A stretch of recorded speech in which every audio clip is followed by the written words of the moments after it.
Menantu dan suami sirinya sempat pesta narkoba seusai habisi nyawa nenek Dumaris.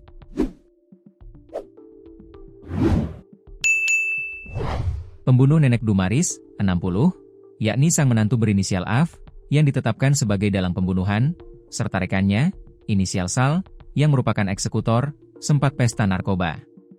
Hal tersebut dilakukan mereka seusai menghabisi nyawa nenek Dumaris di rumahnya sendiri, di Rumbai, Pekanbaru.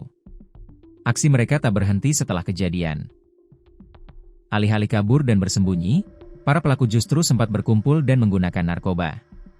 Belakangan, polisi memastikan keempatnya positif saat diamankan. Kasus ini diungkap oleh Polresta Pekanbaru dalam eksposi yang digelar Minggu, 3 Mei 2026. Polisi menetapkan 4 tersangka, yakni AF yang merupakan mantan menantu korban sebagai otak pelaku, SAL sebagai eksekutor, serta 2 lainnya berinisial E dan L. Direktur Reserse Kriminal Umum Polda Riau, Kombes Pol Hashim Risahun II didampingi Kabid Humas Polda Riau Kombes Pol Zahwani Pandra Arsyad dan Kapolresta Pekanbaru Kombes Muharman Arta, mengatakan awalnya para pelaku datang ke Pekanbaru dengan niat merampok. Namun rencana tersebut berubah menjadi pembunuhan.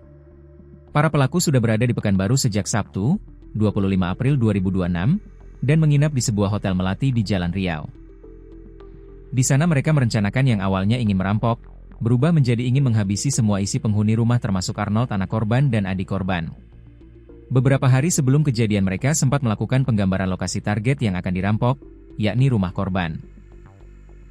Namun pada hari kejadian, otak pelaku AF menghubungi suaminya Arnold yakni anak korban dan berjanji bertemu di sebuah ruko di Jalan Sudirman. Saat bertemu di Jalan Sudirman tersebut pelaku pun menuju ke rumah korban dan langsung masuk ke dalam rumah. Saat ngobrol di dalam rumah, akhirnya seorang laki-laki yang merupakan eksekutor SAL masuk dengan pura-pura menagih uang taksi online anaknya. Sambil membawa sebalok kayu yang sudah disiapkan dari hotel tempat mereka menginap, dengan cepat SAL menghujam kayu tersebut ke bagian dada dan kepala korban hingga meninggal dunia. Jenazah korban pun langsung diseret ke kamar mandi dan meninggal di tempat. 2 pelaku laki-laki itu juga merusak CCTV di rumah korban.